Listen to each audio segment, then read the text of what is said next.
Haleluya, shalom. Tuhan memberkati setiap kita. Yang hadir di tempat ini dari rumah-rumah dimanapun dia berada. Mari kita datang kepada Tuhan. Kami memuji nama Tuhan. Haleluya. Kami yang telah ditebus oleh Tuhan. Oh yes. Kami angkat segala pujian, hormat, kemuliaan buat nama Tuhan. Oh haleluya. Yesus Raja di atas segala raja.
buat bangsa dan gereja kita Imam Madrasah.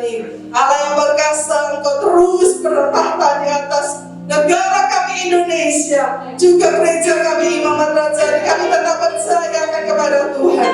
Mari sama-sama katakan, Indonesia adalah bangsa yang dicintai Tuhan. Tanahnya, airnya, udaranya, gunung, diberkati oleh Tuhan. Hidup itu terbuka untuk penginjilan dan keselamatan atas semua suku-suku di Indonesia. Indonesia dilindungi dari COVID-19. Ekonomi Indonesia dipulihkan dan diberkati Tuhan. Pemerintahan Indonesia dilindungi oleh Tuhan. Diberkatilah Indonesia. Diberkatilah Indonesia. Diberkatilah Indonesia. Kami juga berdoa bagi gereja yang kami kasihi, gereja Imam Madrasah. Sama-sama katakan, kami percaya gereja Imam Madrasah adalah berencana bersama.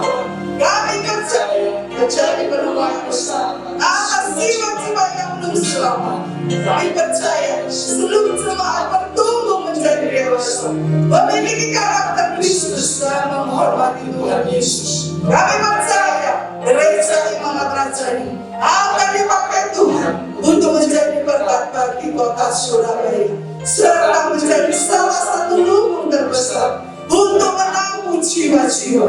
Kami percaya perlindungan dan berkat Tuhan sempurna atas Bapak Gembala dan keluarga, dan atas seluruh keluarga besar Gereja Imamat Rajani. Kami percaya semua visi dan harapan akan terjadi atas perjalanan dan sesuai dengan waktunya Tuhan. Di dalam nama Tuhan Yesus mari semua katakan amin. Terima kasih.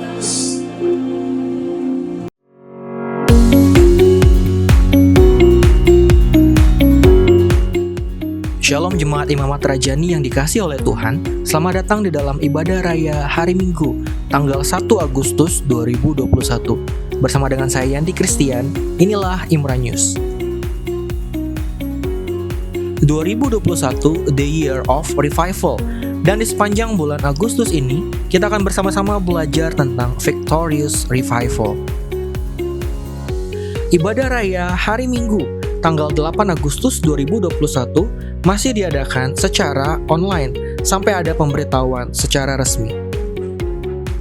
Bagi jemaat yang rindu untuk memiliki sebuah komunitas di mana kita bisa saling memberkati dan saling menopang, tetapi belum bergabung dengan Royal Community, Bapak Ibu bisa menghubungi salah satu nomor yang ada di layar ini atau menghubungi nomor sekretariat gereja untuk bisa mendapatkan info terbaru mengenai Royal Community terdekat di wilayah Anda.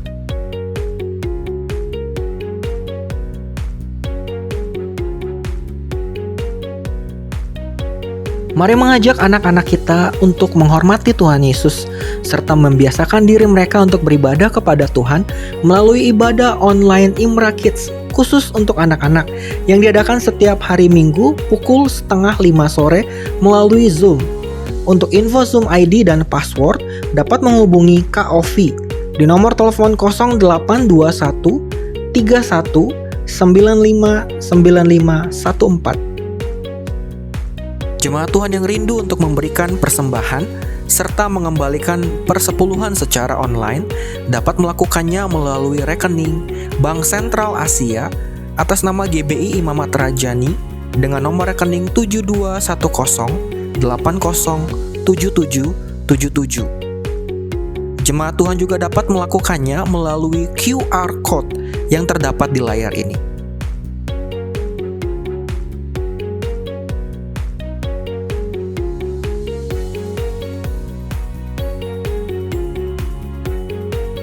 Mewakili keluarga besar Gereja Imamat Rajani Surabaya, saya mengucapkan selamat ulang tahun kepada Ibu Joko, Saudara Giovan Vanuel, Bapak Michael Nathanael, Bapak Julianto Hartanto, Bapak Satrio Puspito, dan Bapak Teguh S. Utomo yang berulang tahun di minggu ini.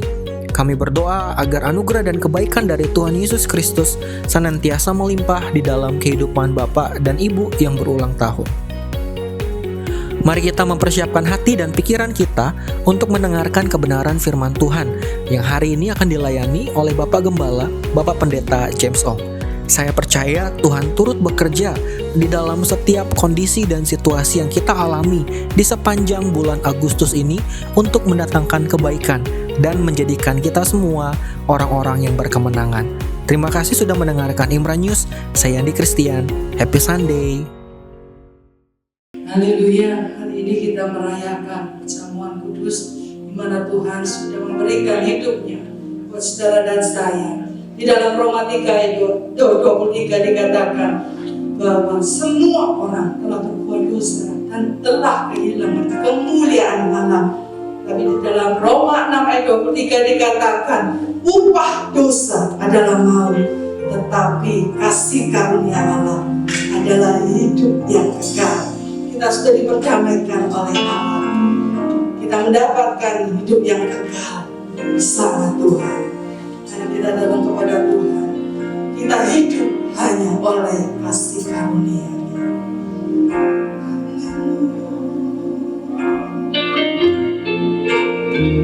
Kami bersyukur hidup kami sudah diperdamaikan. Kami kasih karunia-Mu. Hidup oleh anugerah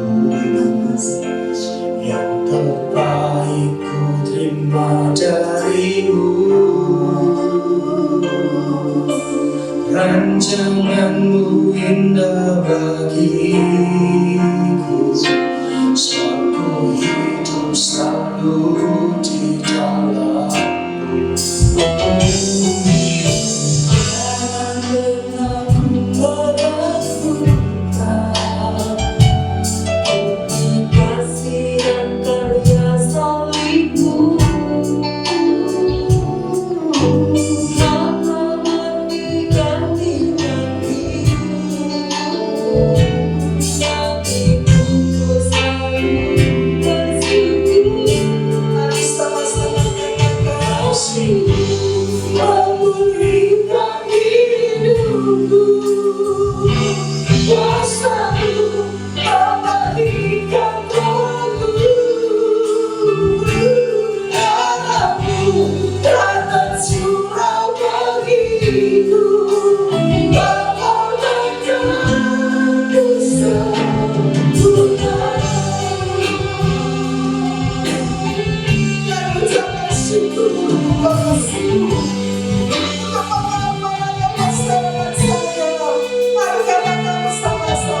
Ku hidup oleh anugerah-Mu, yang terbaik ku terima dari-Mu. Oh, rancangan-Mu indah bagiku, selalu hidup selalu di dalam-Mu. Tiada pernah ku meragukan lebih kasih dan karya salibmu, telah menggantikan hidupku, selalu bersyukur. Kasih-Mu memulihkan hidupku, kuasa-Mu abadikan aku, darah-Mu datang surau bagiku, memulihkan dosa.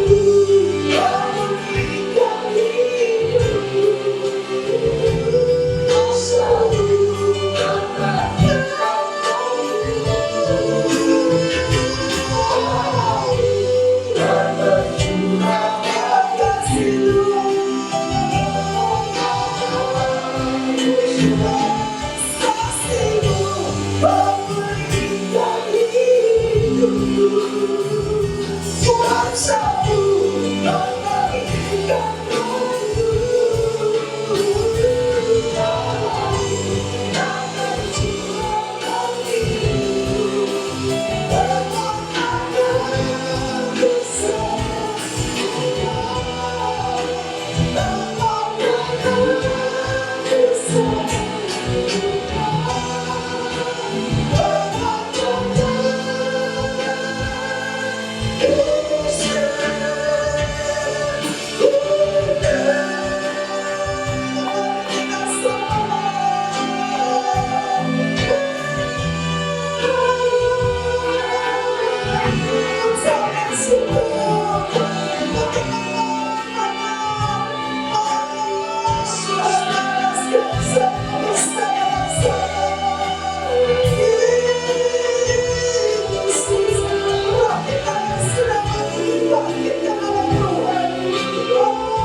Dimanapun kau berada saat ini, yang menjamah hidupmu.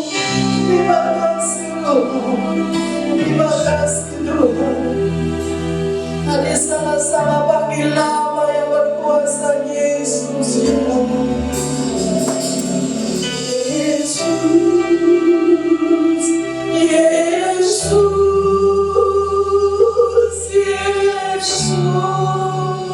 Dengan segenap hatimu panggil namanya. Yesus, Yesus, Yesus, lebih lagi.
Dalam segala keadaan apapun juga engkau saat ini, ingat di dalam firman Tuhan ada seorang yang buta yang berseru-seru kepada Tuhan. Banyak orang mengatakan dia engkau, tetapi dia lebih keras. Dia katakan, Yesus, Yesus anak Daud, kasihanilah aku. Ketika itu, ketika seruannya didengar oleh Tuhan, maka belas kasih kasihan malah turun atas hidupnya.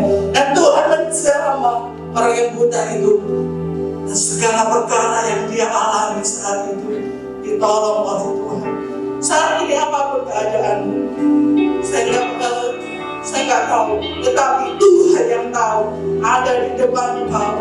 Ketika kau berseru di dalam nama Yesus yang berkuasa itu, Dia akan datang dan menolong saudara. Dan segala perkaramu dapat ditanggung oleh Dia.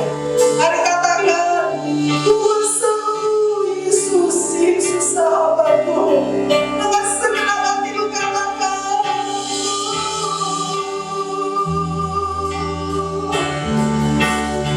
ku berseru Yesus. Jangan dengan setengah hati, tetapi dengan sepenuh hatimu. Katakan, beratlah hatiku lebih banyak. Ku berseru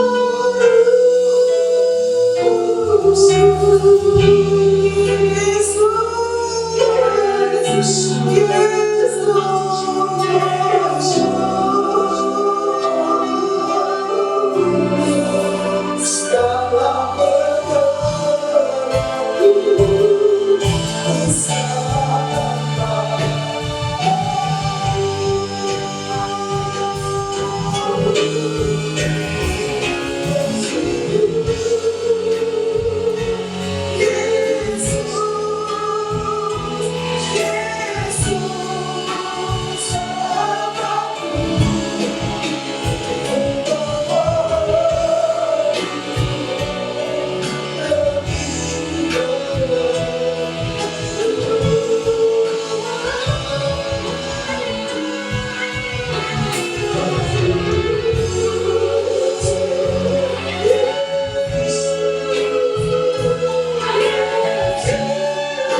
Kita berdiri sama-sama di hadapan Tuhan.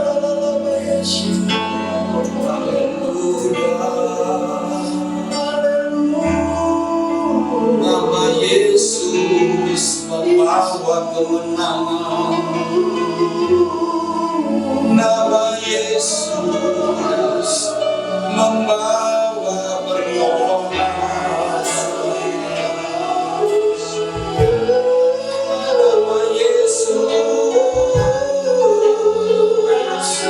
membawa pemulihan.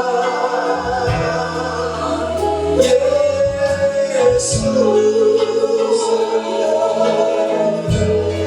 ada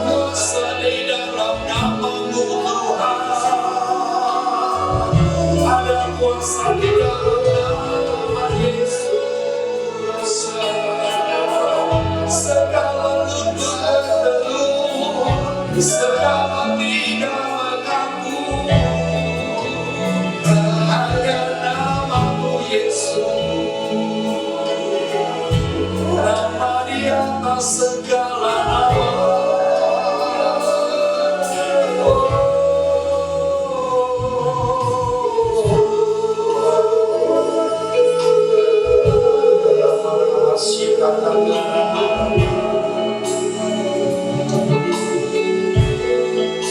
hari ini kami tetap percaya bahwa nama Yesus, nama di atas segala nama. Tidak ada nama lain di muka bumi ini yang seperti nama Yesus. Nama yang berkuasa, nama yang berkuasa, nama yang membawa pertolongan, membawa kemenangan, membawa pemulihan Tuhan. Jika kami berseru kepada nama Yesus, maka Tuhan Engkau akan mengangkat kami. Haleluya, haleluya. Kami saat ini bawa jemaatmu kepadamu, jemaatmu yang ada di gereja dan ada di rumah mereka masing-masing. Tuhan melawan mereka semuanya. Tuhan menjamah hati mereka semuanya. Mereka yang datang dengan menanti-nantikan Engkau, Tuhan. Engkau yang tahu segala sesuatu. Engkau yang mengubah hati kami, Tuhan. Terima kasih Bapa, terima kasih. Kami bersyukur untuk kuasa Allah, untuk nama Yesus, untuk nama yang membawa pertolongan bagi kami semuanya. Terima kasih Bapa, urapan-Mu dicurahkan atas semua umat-Mu. Haleluya, haleluya. Kami percaya firman-Mu akan terus mengubah dan mengajar kami. Dalam nama Yesus semua katakan amin, amin. Silakan duduk Bapak Ibu semua. Haleluya, selamat hari Minggu. Shalom semuanya. Haleluya. Di minggu pertama bulan Agustus ini kita punya tema sepanjang bulan Agustus. Kita punya tema Victorious Revival. Ya saudara, kita tahu victory itu adalah kemenangan. Ya, artinya revival, jangan pernah lupa sepanjang tahun ini kita punya tema dalam tahun ini the year of revival. Artinya tahun kebangunan rohani. Rohani kita terus harus bergairah, rohani kita terus harus menyala-nyala. Itu artinya, saudara. Dan di sepanjang bulan Agustus ini tidak kebetulan kita memperingati juga kemerdekaan Indonesia, kemenangan atas semua penjajah berapa puluh tahun yang lalu, dan kita juga merayakan dan kita juga belajar selama bulan Agustus ini bagaimana ketika roh kita menyala-nyala. Bagaimana ketika rohani kita terus bergairah, itu ternyata membawa kemenangan-kemenangan yang besar dalam hidup kita. Ya, jadi saudara, kalau roh kita tidur, roh kita lesu, roh kita lemah, itu tidak akan berdampak apa-apa dalam hidup kita. Maksudnya berdampak yang baik, tidak, saudara. Tapi bahkan itu akan membawa kekalahan demi kekalahan, kegagalan demi kegagalan. Kalau roh kita bergairah, roh kita menyala-nyala, itu yang membawa kemenangan-kemenangan, dan kemenangan yang terbesar itu adalah kemenangan atas diri sendiri. Ya saudara, bukan kemenangan atas orang lain, bukan bisa memperdaya orang dan sebagainya, tapi kemenangan atas diri sendiri. Diri kita ini bagaimana? Diri kita ini gampang kecewa, diri kita ini gampang lemah, diri kita ini gampang tawar hati, dan itu yang kita kalahkan. Dan dengan roh yang menyala-nyala itu, saudara, kita akan alami kemenangan demi kemenangan. Nah, sekarang ada satu ayat yang kita akan baca, ayat yang bagus, di Yesaya 40, ayat yang ke-31. Yesaya 40 ayat 31 berkata, tetapi orang-orang yang menanti-nantikan Tuhan mendapat kekuatan baru. Mereka seumpama raja wali yang naik terbang dengan kekuatan sayapnya. Mereka berlari dan tidak menjadi lesu, mereka berjalan dan tidak menjadi lelah. Bapak Ibu, ayat ini luar biasa. Tadi saya katakan kalau rohanimu, rohmu ini terus menyala-nyala, terus bergairah, itu membawa kemenangan-kemenangan, sangat berdampak yang positif untuk kita. Ya, di masa-masa seperti ini, seperti orang yang sekarang ini sedang berjalan, berlari, tapi firman Tuhan bilang gini, dia tidak menjadi lesu.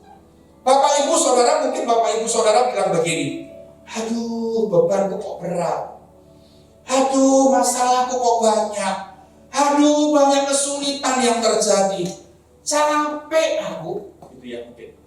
Aku lemah, aku lelah dengan hidup ini. Mungkin saudara, itu jeritan hatimu hari-hari ini. Mungkin itu yang terjadi dalam diri kita. Mungkin kita nggak ngomong, kita mungkin nggak ngomong sama siapa-siapa. Ya, tapi sebetulnya dengan segala sesuatu yang terjadi, terutama di masa-masa pandemi ini, banyak hal yang membuat kita takut, membuat kita khawatir. Rasanya lelah hati ini, kepingin cepat mati sudah, nggak apa-apa, enak mati. Gitu ya. Beberapa hari yang lalu ada orang bilang, aku pengen mati sudah, capek hidup di dunia ini. Tapi hari ini kita berkata, firman Tuhan berkata, siapa yang jalan tidak lelah dan berlari tidak menjadi lesu? Itu orang-orang yang menanti-nantikan Tuhan. Jadi Bapak Ibu semuanya seharusnya kita harus pikir ya, harus perhatikan. Semua kesulitan, semua hal yang terjadi, semua halangan, rintangan, sakit, penyakit, kematian, orang-orang yang terdekat, orang-orang yang kita cintai, kekurangan duit dan sebagainya, itu tidak bisa membuat kita lemah rohani kita. Itu tidak bisa membuat kita lelah rohani kita. Sekarang kita cek diri sendiri, jangan cek orang lain. Rohanimu dalam keadaan bergairah atau dalam keadaan yang lelah? Rohmu ini dalam keadaan yang menyala-nyala apa dalam keadaan yang lesu? Ya mungkin kita tidak menunjukkan di depan orang. Di depan orang kita tetap melayani, tetap sukacita. Tetapi sesungguhnya tadi saya berkata ada jeritan hati yang dalam ini. Rasanya capek, lesu, lelah, pengen berhenti dari semuanya ini. Tapi hari ini saya sekali lagi menandaskan, kalau rohmu capek, engkau akan mengalami kekalahan demi kekalahan yang lebih besar. Tapi kalau rohmu bergairah, firman Tuhan berkata, orang-orang yang menanti-nantikan Tuhan itulah yang akan membuat rohmu itu akan terus bergairah. Dan kalau rohmu bergairah, rohmu menyala-nyala, ditampa badai, ditampa kesulitan, dihancurkan, dihantam dengan apapun, tapi roh kita tetap menyala-nyala, itu membawa kemenangan demi kemenangan. Ya. Jadi intinya begini, kita harus tetap menanti-nantikan Tuhan. Dan mungkin saudara tanya, apa sih arti menanti-nantikan Tuhan itu? Ya, aku mau rohku terus menyala-nyala, nggak naik turun, enggak. Aku pengen rohku terus menyala-nyala, pengen terus bergairah. Tapi bagaimana menanti-nantikan Tuhan itu apa artinya? Ya saudara, menanti-nantikan Tuhan itu artinya tetap percaya, terus berharap, mencari Tuhan terus, melekat terus sama Tuhan, mempercayai Dia dengan sungguh hati, ya, meletakkan seluruh pengharapan kita cuma kepada Tuhan. Itu artinya menanti-nantikan Tuhan. Sekali lagi, perhatikan.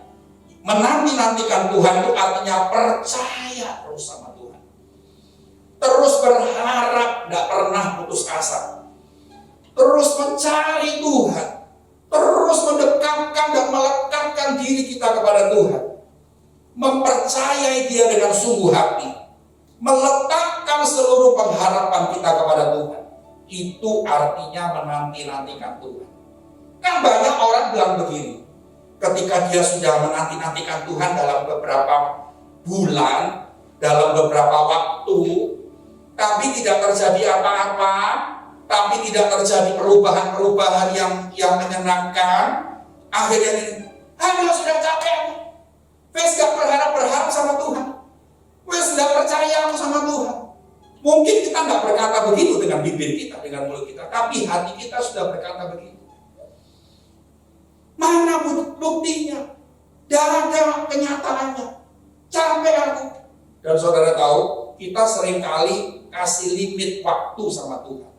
Kalau aku sudah menanti-nantikan Tuhan 3 bulan, kalau belum dinyatakan apa-apa sama Tuhan, belum dinyatakan jawaban-jawaban doa, maka saudara akan putus asa. maka saudara akan kecewa. Maka saudara akan malas berdoa, malas lagi berharap sama Tuhan. Ya, dan itu yang terjadi seringkali dalam kehidupan kita. Saya punya satu ayat yang bagus di dalam kitab Lukas 8. Saya minta Ferdinand membacakan Lukas 8 ayat yang ke-40 sampai ayat yang ke-44. Ya. Bapak Ibu, di sini tadi saya sudah sangat banyak menyinggung tentang menanti-nantikan Tuhan. Nah, ya, banyak tahu artinya menanti-nantikan Tuhan. Tadi saya bilang menanti-nantikan Tuhan itu percaya, terus berharap, mencari Tuhan, mendekatkan diri dan melekatkan diri kita kepada Tuhan, mempercayai Dia dengan sungguh hati, meletakkan seluruh pengharapan kita kepada Tuhan. Itu artinya menanti-nantikan Tuhan. Dan ternyata saya menemukan ayat di kitab Injil Lukas 8 ayat 40. Tolong Ferdinand baca. Lukas 8 ayat 40. Ketika Yesus kembali, orang banyak menyambut Dia sebab mereka semua menanti-nantikan Dia. Nah, saudara, sebelum kita membaca ayat 41, apa hasil dari orang-orang yang menanti-nantikan Tuhan? Di situ dikatakan ketika Yesus kembali ke tempat itu, orang banyak menyambut Dia dan mereka semua menanti-nantikan Dia. Saudara, tadi jangan lupa ayat di dalam Yesaya 40:31 di sana dikatakan orang yang menanti-nantikan Tuhan itu tidak pernah lelah berjalan. Berlari pun dia tidak lesu. Dia mendapatkan kekuatan baru. Itu hasil dari orang yang menanti-nantikan Tuhan. Jadi saya harus hari ini menitik beratkan kepada satu hal yang penting. Bagaimana kita bisa mengalami kemenangan-kemenangan. Tadi saya ngomong pertama, kemenangan yang terbesar itu kemenangan atas diri sendiri. Itu yang paling penting. Karena kita ini kadang-kadang tidak bisa. Dengan diri sendiri kalah, dengan egomu kalah, dengan perasaan-perasaan hatimu kalah. Dan saudara gagal terus, alami kegagalan terus. Nah, saat ini kita akan belajar bagaimana hasil orang yang menanti-nantikan Tuhan itu.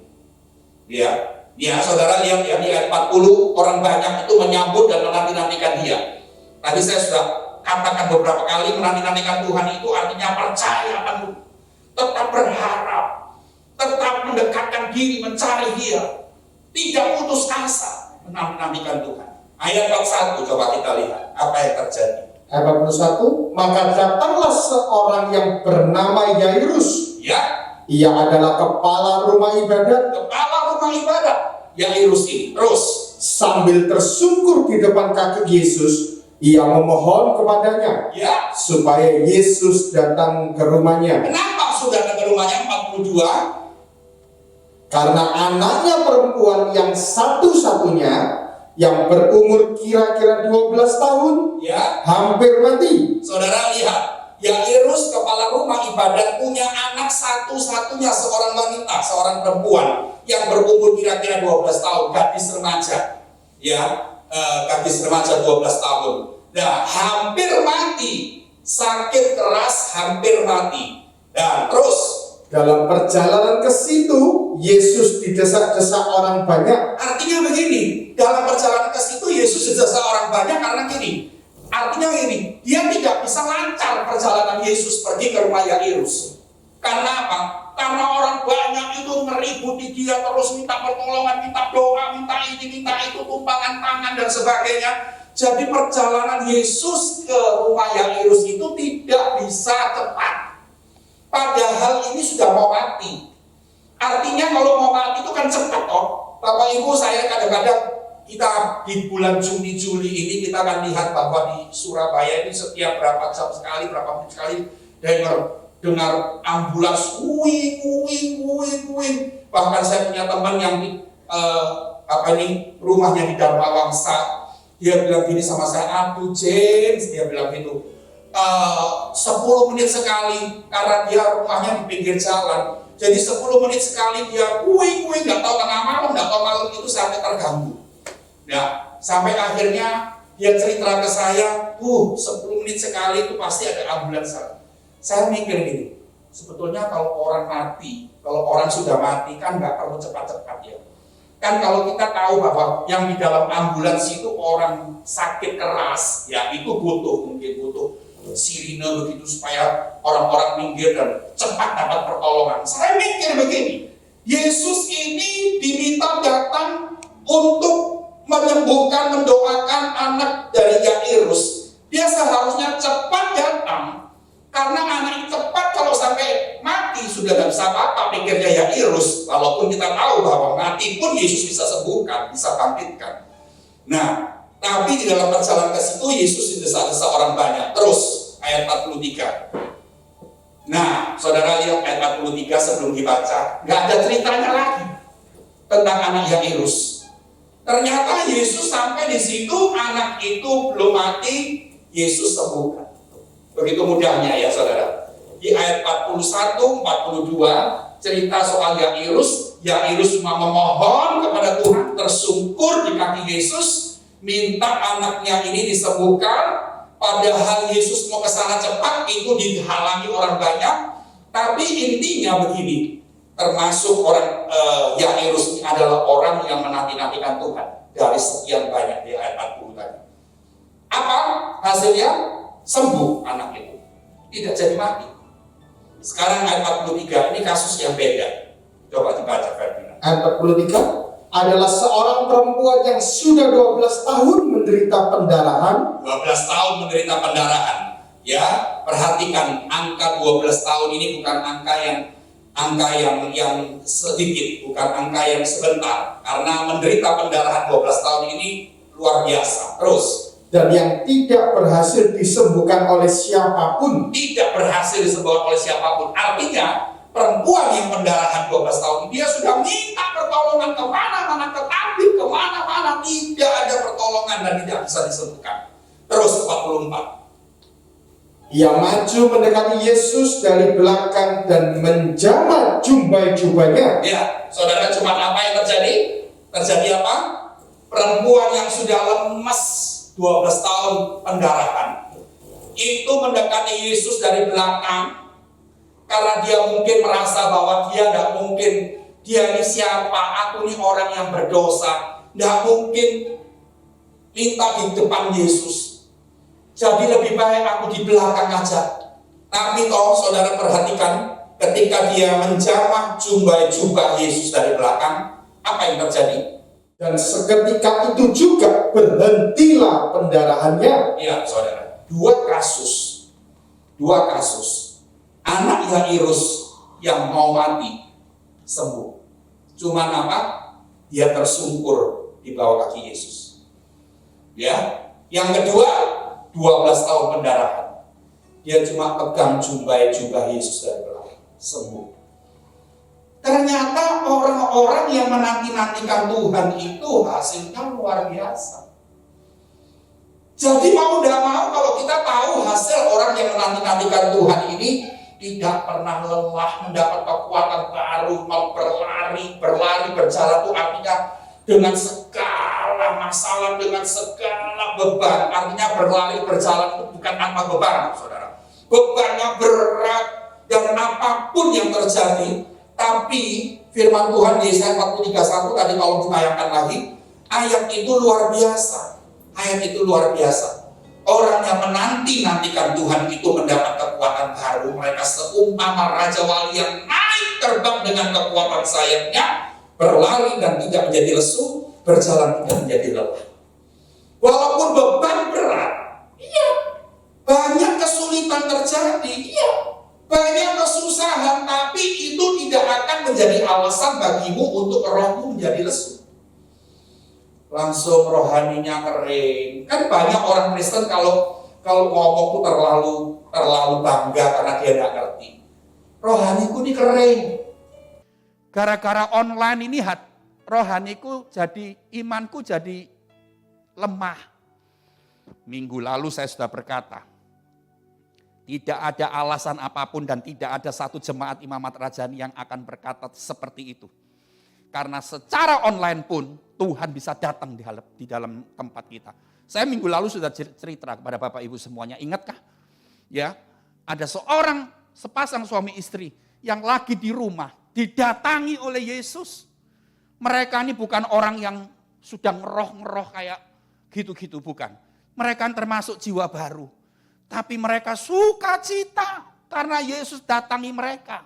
Wah, itu bukan cerita fiktif, itu cerita nyata.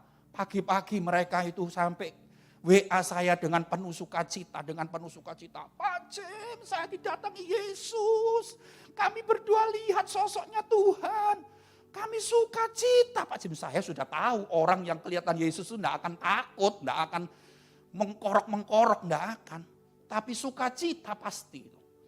Ya, jadi Bapak Ibu semuanya saya ingin sampaikan begini. Memang kita hari-hari ini masih online. Kita tahu live streaming itu 9:30.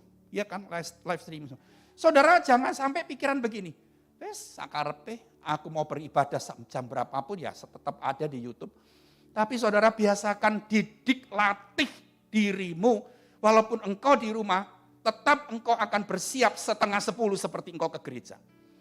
Walaupun di rumah, walaupun di kamarmu, tetap bersih-bersih tubuh, tetap mempersiapkan tubuh penampilanmu yang baik ketika engkau mau beribadah. 9:30 seperti engkau mau ke gereja, benar-benar ke gereja, dan memang di rumah itu bukan cuma bohong-bohongan ke gereja, enggak, memang itu ya benar-benar beribadah kepada Tuhan. 9:30 jangan, 9:30 nanti sik males, aku sik ngurusin anakku, aku sik masak, aku sik nyuci-cuci, dan sebagainya. Tapi perhatikan, latih dirimu dengan disiplin 9:30 engkau hadap Tuhan. Dengan ibadah yang benar. Itu mendatangkan apa? Mendatangkan kekuatan baru. Tadi kan saya bilang, menanti-nantikan Tuhan itu salah satu artinya dia mendekatkan diri, mencari Tuhan, melekatkan dirinya kepada Tuhan. Itu artinya. Dan ibadah secara online pun ini salah satu sarana untuk kita mendekatkan diri dan melekatkan diri kepada Tuhan. Jadi jangan pikir itu sesuatu yang main-main gitu ya, saudara. Ingat. Dan saya mau bandingkan tadi di Lukas 8 ayat 40 sampai 44. Bagaimana mudahnya terjadi mujizat.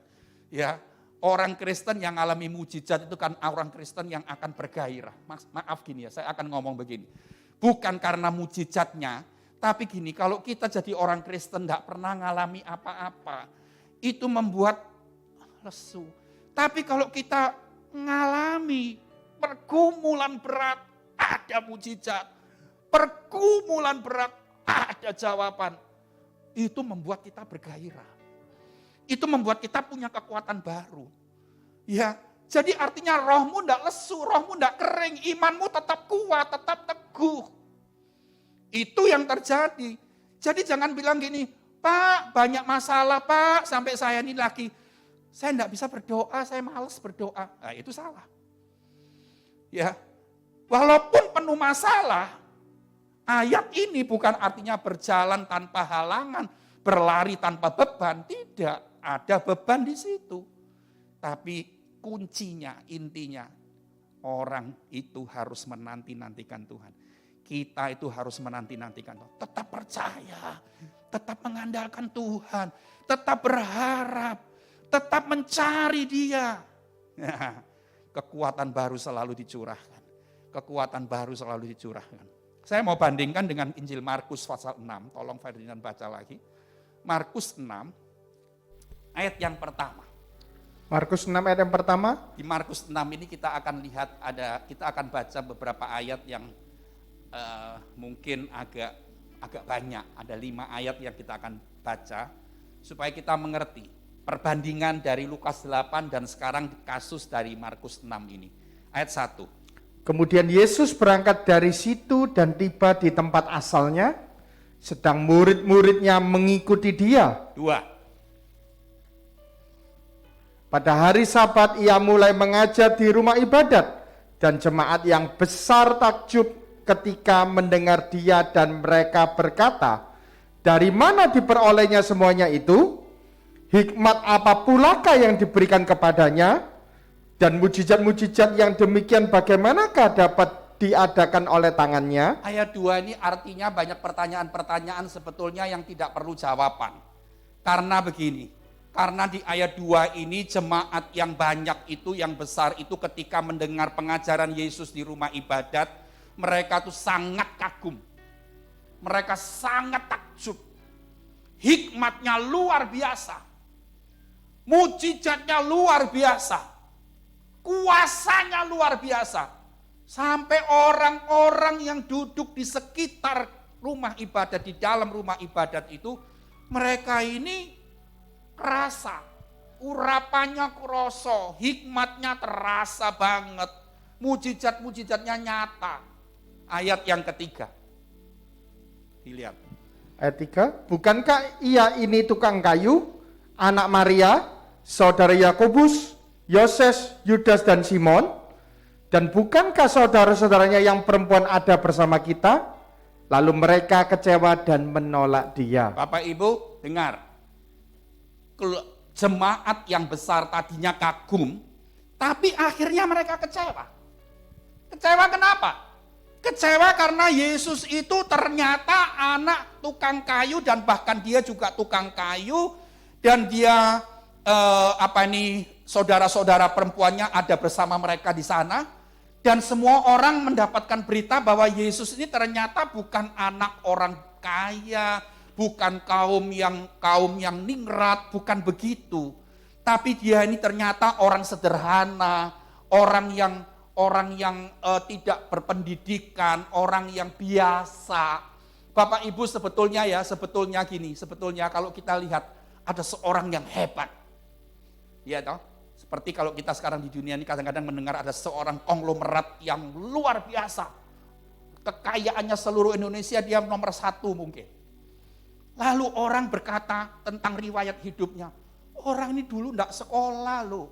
Orang ini sekolah cuma sampai SD loh. Orang tuanya miskin loh. Seharusnya kita kan akan semakin kagum kan? Aduh ya sekolah cuma sampai SD. Loh orang tuanya bukan orang tua yang kaya. Tapi dia kok bisa berhasil jadi konglomerat nomor 1 di Indonesia. Sebetulnya kita kagum kan? Seperti ini. Harusnya orang berkata begini. Dia tuh tukang kayu. Bapaknya juga tukang kayu. Tapi dia kok hebat ya. Urapan Allah luar biasa. Hikmat Allah luar biasa. Mujizatnya luar biasa. Sebetulnya kan orang tambah kagum gitu. Tambah heran. Tambah bisa luar biasa takjub. Tapi ternyata respon mereka tuh akhirnya di sana dikatakan mereka kecewa. Saudara lihat ya. Kita nih kata kecewa itu sudah biasa. Biasa apa? Biasa kita alami. Dan itu sangat manusiawi kalau orang kecewa itu. Tapi saya katakan gini, walaupun kecewa itu sesuatu yang manusiawi, tapi itu sangat tidak menguntungkan untuk kita. Itu sangat tidak berguna. Jadi artinya gini, kita jangan pilih untuk kecewa. Ini loh hal tidak ada yang harus dikecewakan, dia kecewa. Artinya gini, kita kadang-kadang kalau mau kecewa, kalau saya memutuskan untuk kecewa, tiap hari, tiap jam saya kecewa. Kecewa dengan ini, dengan itu, dengan sini, dengan siapa, kecewa terus saya. Karena saya tahu mungkin, kecewa itu manusiawi. Tapi sekali lagi walaupun itu manusiawi, kekecewaan itu bukan sesuatu yang menguntungkan kita. Bahkan itu merugikan kita dan membunuh masa depan kita. Bapak Ibu Saudara, hari ini saya sentil sedikit, saya menyentuh sedikit gini. Bagaimana kita bisa menang atas kekecewaan. Ya. Tapi kalau rohmu terus bergairah karena engkau menanti-nantikan Tuhan seperti Lukas 8 dan Yesaya 40, kita akan menang atas kekecewaan. Karena kekecewaan ini walaupun manusiawi tidak berguna untuk kita, tidak menguntungkan. Sebetulnya dia tidak perlu kecewa. Kadang-kadang hal yang kita kecewakan tuh hal-hal yang sepele, hal-hal yang nggak berjanji begitu loh. Ya, kecewa. Orang jawab gini sedikit kita kecewa. Orang bersikap seperti yang tidak kita inginkan, kecewa. Apalagi kecewa dan sebagainya. Coba ayat 4 dibaca. Markus 6 ayat 4. Ayat 4, maka Yesus berkata kepada mereka, seorang nabi dihormati di mana-mana kecuali di tempat asalnya sendiri, di antara kaum keluarganya dan di rumahnya. Saya mau berikan satu ayat yang terakhir yang penting di ayat 5a. Tolong hanya ditayangkan 5a saja. Ya, di situ. Baca. Markus 6 ayat 5a, ia tidak dapat mengadakan satu mujizat pun di sana. Bapak Ibu perhatikan. Kenapa Yesus tidak dapat mengadakan padahal dia kuasanya dahsyat? Karena apa? Karena kekecewaan yang terjadi di orang banyak itu. Tapi kalau orang yang menanti-nantikan Tuhan, gampang banget itu tadi. Tersungkur, sembuh. 12 tahun pegang jubah Yesus, sembuh. Tapi kalau kekecewaan, tadi saya bilang, kekecewaan ini kecewa memang manusiawi, tapi tidak menguntungkan dan itu merugikan. Jadi kita jangan pilih segala sesuatu itu dengan rasa kecewa. Buang rasa kecewamu. Yesus sebagai manusia waktu dia hidup di dunia, dia pernah kecewa beberapa kali. Nanti saya tunjukkan kepada saudara. Ya. Tapi yang saya ingin sampaikan begini Bapak Ibu semuanya. Yang saya ingin sampaikan begini. Kita mau periksa diri kita. Saya tadi katakan, orang yang menanti-nantikan Tuhan, firman Tuhan berkata, dapat kekuatan. Berjalan berat, berlari dengan beban, tidak lesu, tidak lelah, terus seger, rohnya terus seger, bergairah terus, menyala-nyala terus. Jadi artinya gini, tidak ada musim apapun dalam hidup kita yang membuat roh kita lemah. Yang membuat roh kita lesu. Tapi kan kalau kita lihat di dunia ini fenomena yang terjadi, yang kita lihat gini. Kalau musim berkat, orang Kristen bergairah. Kalau musim kering, orang Kristen lesu. Kalau musim onsite, orang Kristen bergairah. Seperti dulu. Waktu kita 6 bulan onsite dari bulan Desember sampai bulan awal Mei, akhir Juni, itu 6 bulan, sukacita.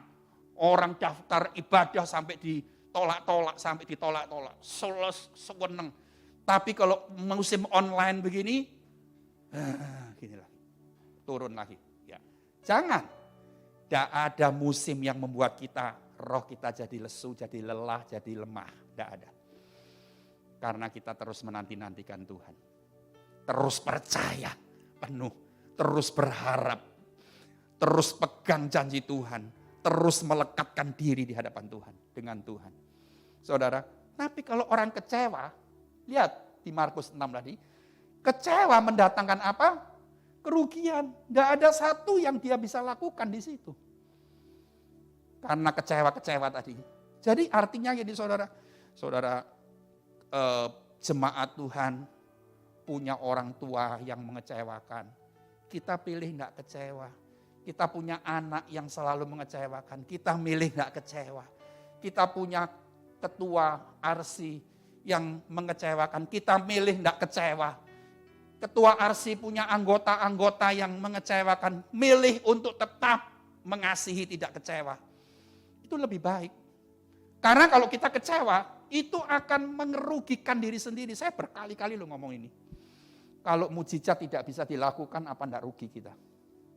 Setengah mati loh. Saudara, hidup tanpa mujizat itu sungguh mengenaskan. Tapi kalau hidup kita penuh dengan keajaiban, itu luar biasa. Nah, saudara, tadi saya berkata, Yesus di dunia dulu pernah 3 kali dia kecewa. Ketika dia lihat Yudas, seorang muridnya, itu mengkhianati dia. Ya. Dan yang kedua, Yesus pernah kecewa juga sebagai seorang manusia ketika dia lihat Petrus, pengikutnya dan janji muluk-muluknya, tapi ternyata dia menyangkali Yesus. Kecewa itu. Dan yang ketiga, Yesus pernah kecewa ketika dia malam terakhir di Taman Getsemani, dia mau mati besoknya, mau disalib. Ternyata murid-muridnya diajak untuk berjaga-jaga, ternyata tidur semua. Tapi sekali lagi gini, semua kita pernah merasakan kecewa. Tapi ada 3 jalan keluar yang kita bisa cepat keluar dari rasa kecewa. Seperti Yesus alami. Yang pertama, Yesus mengekspresikan rasa kecewa itu kepada orang yang mengecewakan. Jangan mendem, jangan dipendem di hati. Aku tidak senang dia, aku kecewa, benci aku. Nah, dipendem terus, itu rasa kecewamu akan menggerogoti rohmu, menggerogoti kesehatanmu, menggerogoti masa depanmu juga. Perhatikan, seperti penyakit kanker. Itu menggerogoti organ-organ tubuh kita sampai habis. Perhatikan itu. Tadi yang pertama jalan keluarnya kalau kita kecewa, yang pertama kita mengekspresikan rasa kecewa kita secara proporsional. Secara cukup aja gitu loh. Nggak usah berlebih-lebih. Saya mau baca, Ferdinand, di kitab Injil Matius 26 ayat 24. Jangan dibaca dulu. Di ayat itu, Yesus itu menyatakan kekecewaannya kepada Yudas. Di ayat itu. Dia akan lihat Yudas ini mengkhianati dia dan menjual dia dengan 30 keping perak dengan harga yang paling sangat murah. Dan akhirnya Bapak Ibu semua, Yesus tidak pendem-pendem di hati. Tadi saya berkatakan, kalau engkau alami kekecewaan, selesaikan. Ekspresikan dengan proporsional. Artinya cukup saja, jangan berlebih-lebih. Dengar, Yesus nyatakan kekecewaannya kepada Yudas di ayat 24, tolong dibaca.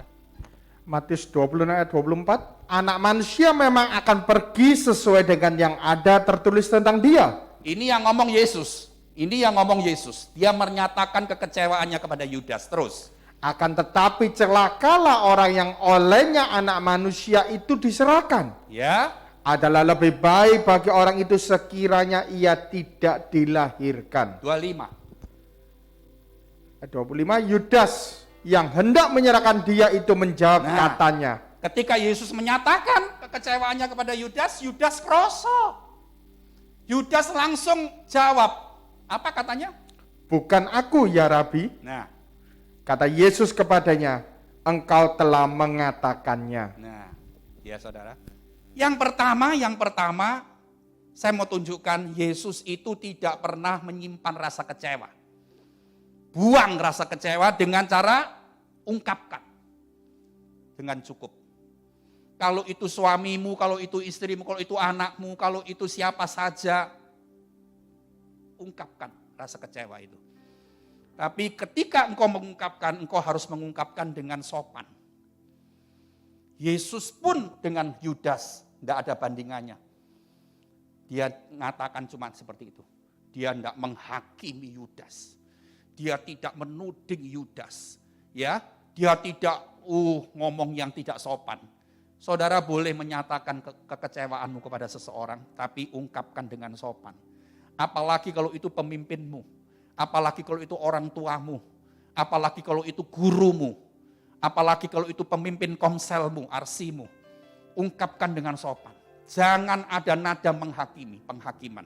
Jangan ada nada-nada yang menuduh, menyudutkan dan memojokkan. Jangan. Lakukan dengan sopan. Di situ Tuhan akan menyertaimu. Yang kedua, waktu dia kecewa dengan Petrus di Lukas 22 ayat 34. Dia ungkapkan juga itu kekecewaannya dengan Petrus, saudara.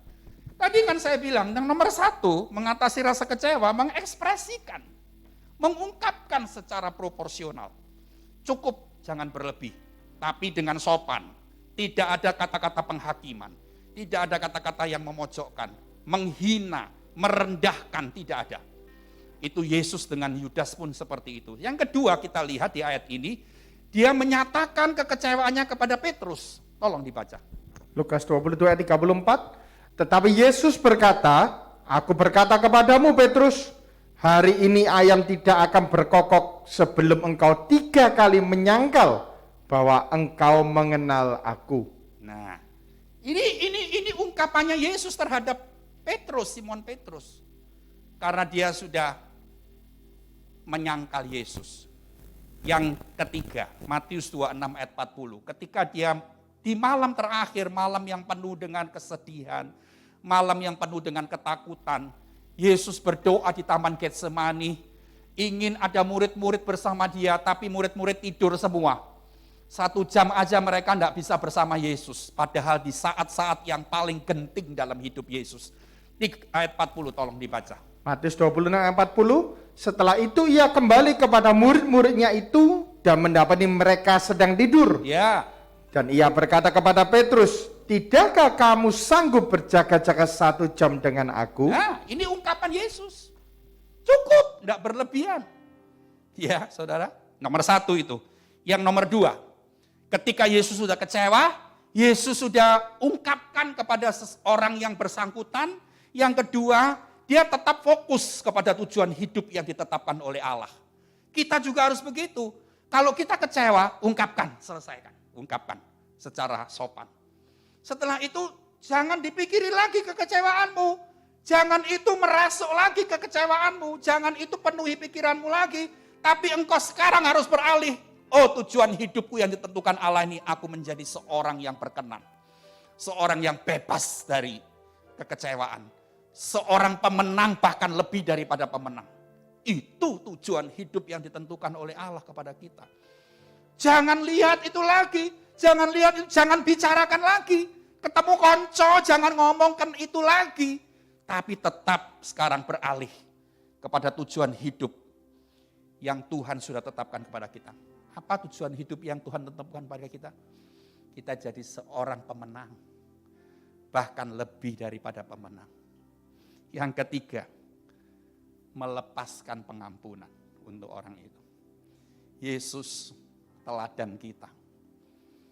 Hari ini siapa yang kau harus ampuni, Bapak Ibu, Saudara? Siapa yang kau harus ampuni? Orang yang paling menyakitkan hatimu. Lepaskan pengampunan itu. Jangan tunda-tunda. Karena itu akan membuat rohanimu lesu, rohanimu lelah, rohanimu mati. Dan ketika rohmu lelah, ketika rohmu lesu, tadi saya berkata, tidak ada kemenangan terjadi. Tapi yang ada kekalahan demi kekalahan. Haleluya, mari kita berdiri bersama-sama. Kita berdiri bersama-sama. Ada satu lagu lama berkata, apapun yang terjadi dalam hidupku ini, tak pernah ku ragukan kasih-Mu Tuhan. Lewat gunung yang tinggi, dalam lembah yang curam, tak pernah ku lakukan janji-Mu Tuhan. Dari atas kembali katakan, apapun yang terjadi dalam hidupku ini, tak pernah ku ragukan kasih-Mu Tuhan. Lewat gunung yang tinggi, dalam lembah yang curam, tak pernah ku ragukan janji-Mu Tuhan. Kau berfirman dan sembuhkanku, Kau bersabda dan selamatkanku. Tiada yang mustahil bagimu, Yesus, ku percaya padamu. Kau berfirman dan sembuhkanku, Kau bersabda dan selamatkanku. Tiada yang mustahil bagimu, Yesus, ku percaya padamu. Bapak Ibu, Tadi saya berkata kalau kita mau turuti rasa kecewa, tiap jam kita akan kecewa dengan seseorang. Tiap menit mungkin kita akan kecewa dengan keadaan kita. Saya ingat akan sepasang suami istri. Yes. Dia sudah diikat janji setia di hadapan Tuhan.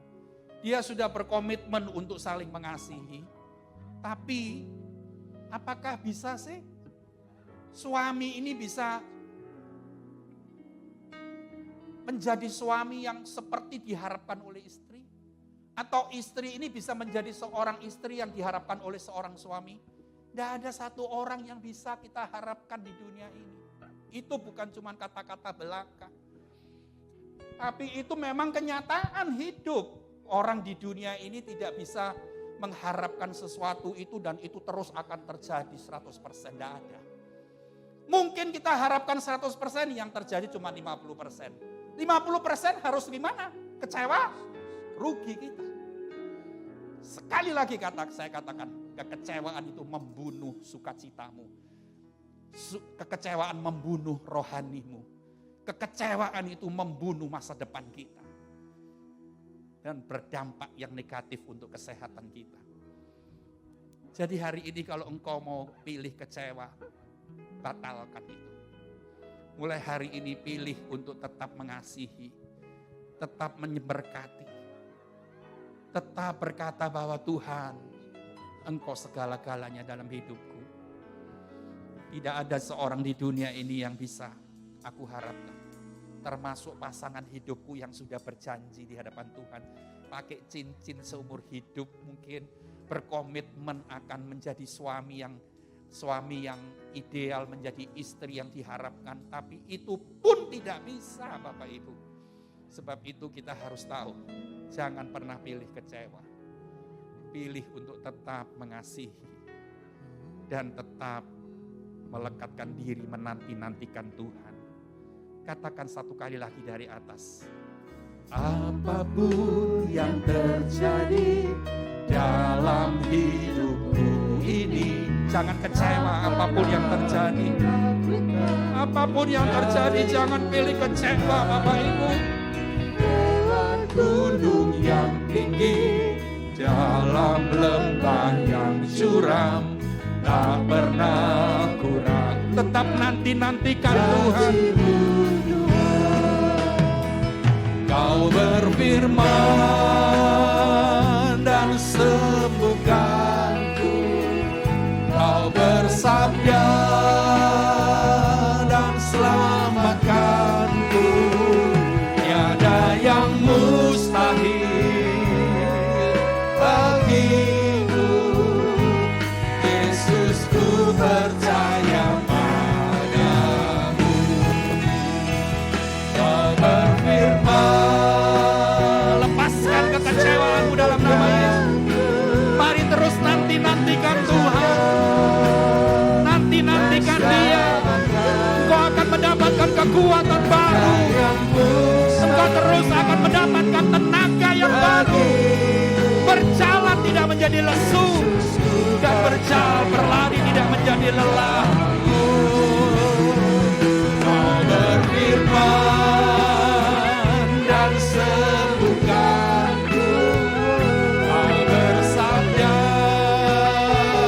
dan selamatkanku. Tiada yang mustahil bagimu. Yesus, ku percaya padamu. Bapak Ibu semuanya, kita bisa ambil perjamuan kudus. Tentunya Bapak Ibu semua saudara jemaat sudah menyiapkan di rumah-rumah masing-masing. Mari kita ambil tubuh dan darah Yesus. Haleluya. Mungkin hosti yang saudara siapkan di rumah itu adalah roti tawar atau crackers, silahkan. Atau anggur darah Yesus yang kau siapkan di rumah itu teh atau sirup, boleh. Lakukan dengan sungguh-sungguh. Lakukan dengan sungguh-sungguh. Jangan dengan main-main. Haleluya. Karena firman-Nya itu ya dan amin. Ora masata karama.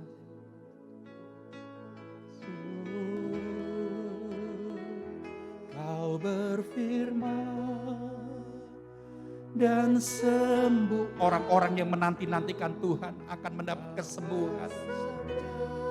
Kesembuhan dari sakit jasmani, dari sakit hatimu, dari segala sakit penyakit apapun yang kau derita hari ini. Bagimu, jangan pilih kecewa. Kita harus menang melawan kekecewaan itu. Sekali lagi sambil naikkan tubuh Kristus dengan tangan kanan ke atas. Dan sembuhkanku, ya bersabda, dan selamatkanku. Tiada yang mustahil bagimu, Yesus, ku percaya padamu. Naikkan dengan sungguh-sungguh hatimu kepada Tuhan. Arahkan pikiranmu dan hatimu kepada Tuhan. Bukan kepada kesalahan-kesalahan sesamamu manusia. Bukan dengan kekurangan-kekurangan orang-orang yang ada di sekitarmu. Mari kita tidak memfokuskan mata kita kepada kekurangan-kekurangan orang siapapun. Tapi kita fokuskan kita kepada Tuhan, kebaikan Tuhan, kasih Tuhan. Haleluya, haleluya. Kami sedang menaikkan tubuhmu di tangan kanan kami. Kami tahu dan yakin Tuhan, tubuhmu sampai hari ini yang sudah dipecah-pecahkan itu benar-benar akan melakukan hal-hal yang ajaib dalam hidup kami. Haleluya, haleluya, haleluya. Rabasata karamara-mara. Di dalam nama Yesus, apakah engkau percaya yang kau ada di tangan kananmu adalah persekutuan dengan tubuh Kristus? Amin. Amin. Mari kita makan bersama-sama.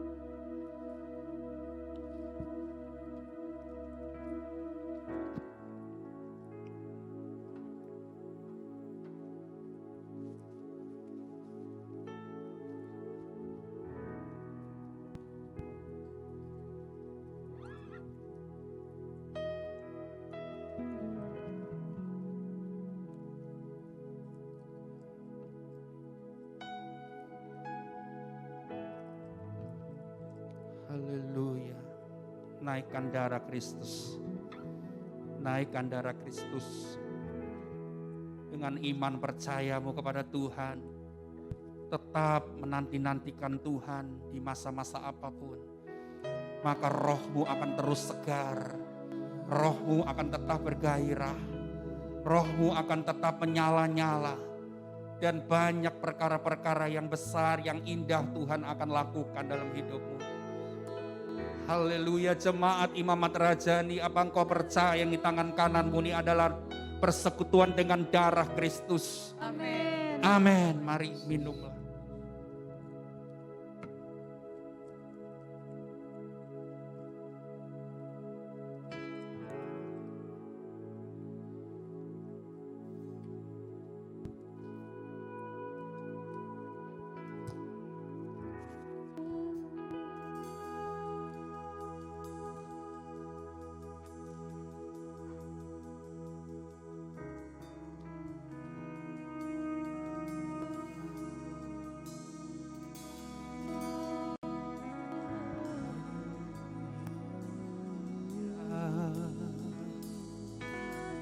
Mari jemaat yang ada di gereja dan jemaat yang ada di rumah, naikkan tangan kananmu tinggi-tinggi dan katakan haleluya, haleluya. Kita nyanyikan haleluya 12 kali. Haleluya, dengan satu pengagungan kepada Tuhan, katakan sama-sama.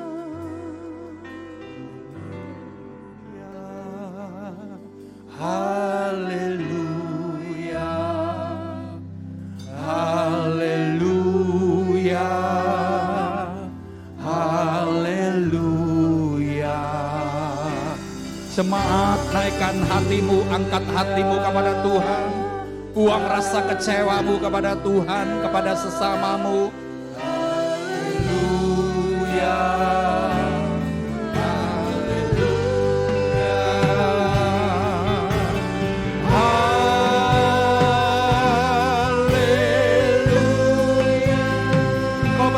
Di atas pujian umatmu Tuhan.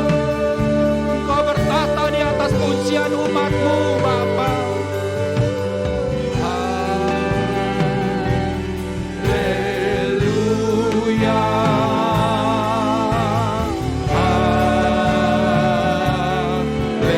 Haleluya. Haleluya. Lambaikan tanganmu, lambaikan puji Dia. Kuasa Tuhan dinyatakan.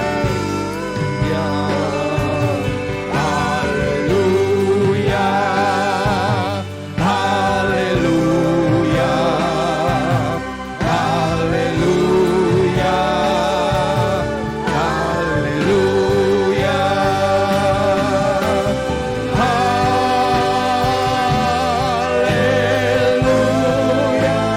Kuasa-Mu menjamah setiap umat-Mu dimanapun berada Tuhan. Oh, Rakabaca Tagarama.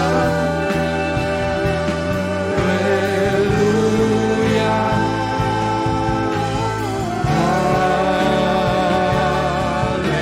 Haleluya. Kita ganti kata-katanya dengan kata-kata yang lain. Tuhan Yesus, ku berserah, ku berserah. Tuhan Yesus, ku berserah, ku berserah. Yesus, ku berserah. Ketika engkau berserah terus kepada Yesus, engkau tidak akan kecewa dengan apapun. Sekali lagi katakan Tuhan Yesus. Ketika engkau berserah terus kepada Yesus, engkau akan diberi kekuatan baru. Engkau akan diperbaiki hidupmu. Ada kemuliaan Allah dijadikan. Yesus, ku berserah. Tuhan Yesus, ku berserah. Sama-sama katakan haleluya. Haleluya.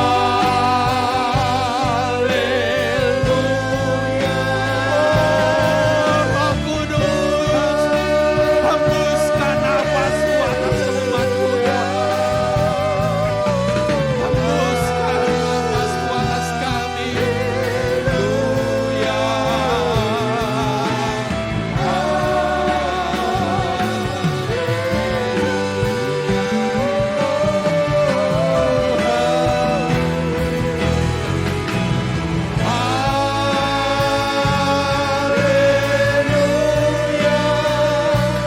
Ada kemuliaan Allah dinyatakan. Bara-bara-bara-bara-bara. Ada kuasa Allah yang memulihkan. Bara-bara-bara. Haleluya.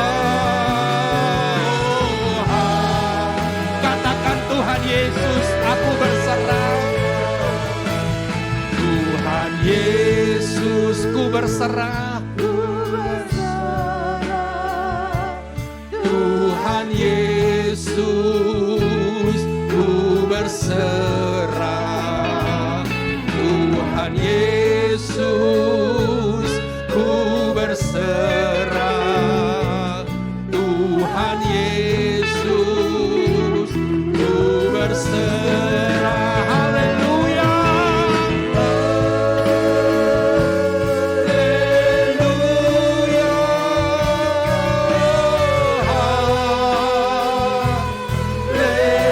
Haleluya.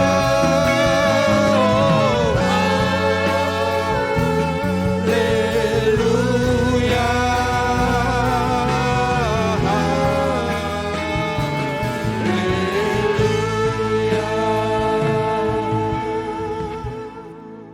Biar jamahan-Mu Roh Kudus, hembusan-Mu terus berhembus di dalam setiap jemaat Imamat Rajani yang sedang beribadah sama-sama. Engkau terus berhembus di dalam keluarga demi keluarga anak-anak-Mu, di dalam perekonomian anak-anak-Mu Tuhan. Engkau terus berhembus Roh Kudus di dalam kesehatan jemaat Tuhan. Haleluya. Kurakata-kata-kata.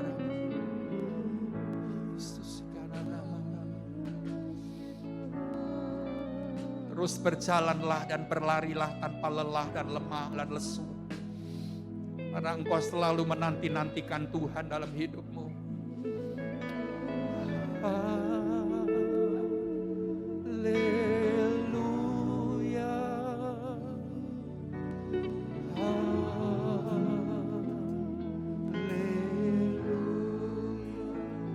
Mari jemaat, kita persiapkan persembahan kita kepada Tuhan. Jangan melalaikan tanggung jawabmu di hadapan Tuhan. Dia sudah memberkati kita dengan berkat-berkat yang tidak terhitung.